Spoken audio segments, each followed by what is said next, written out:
सभी को नमस्कार। आज की इस प्रथम कक्षा के अंदर आप राजस्थान का इतिहास क्या है कि प्रथम कक्षा से परिचित होंगे। साथियों, इस चैनल पर आपको लगातार राजस्थान के इतिहास के बारे में शॉर्ट, मीडियम व लॉन्ग रेंज की क्लास के माध्यम से लगातार आपको इसके बारे में बताया जाएगा, पढ़ाया जाएगा। साथियों, जब किसी भी क्षेत्र के इतिहास को समझते हैं या किसी भी राज्य, किसी भी राष्ट्र, किसी भी महाद्वीप, उपखंड महाद्वीप का जब इतिहास समझते हैं, उससे पहले कुछ बेसिक जानकारियां जाननी आवश्यक होती हैं। आज की इस कक्षा के अंतर्गत अपन सबसे पहले इतिहास का जनक कौन था, भारत के इतिहास का जनक किसे माना जाता है और राजस्थान के इतिहास का जनक किसे माना जाता है, जैसी कक्षाओं जैसी बातों की चर्चा आज की इस कक्षा में अपन करेंगे।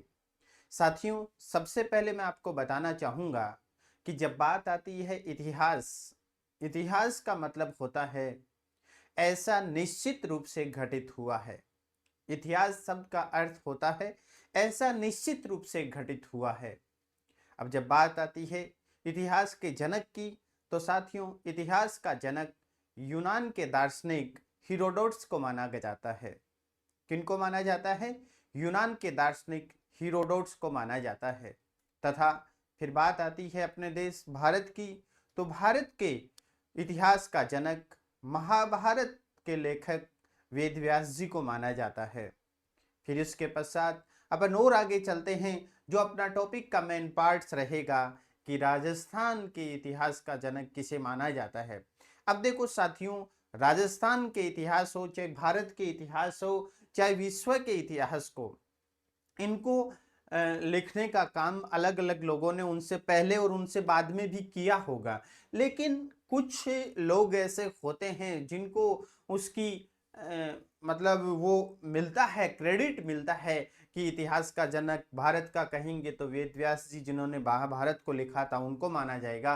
राजस्थान के इतिहास की बात करेंगे। अब देखो साथियों, राजस्थान अलग राज्य बना या वो एक क्षेत्र बना, उसके बारे में अलग से लिखने वाले जो लेखक थे, जो राइटर थे, जो राजस्थान के इतिहास के जनक माने जाते हैं, उनका नाम है कर्नल जेम्स टोड। साथियों, कर्नल जेम्स टोड राजस्थान के इतिहास के जनक माने जाते हैं। और अपना जो टॉपिक रहेगा वो रहेगा राजस्थान का इतिहास। साथियों, राजस्थान का इतिहास लड़ाई, वीरता और मतलब अकाल जैसी परिस्थितियों, कठिन परिस्थितियों से भरा हुआ है।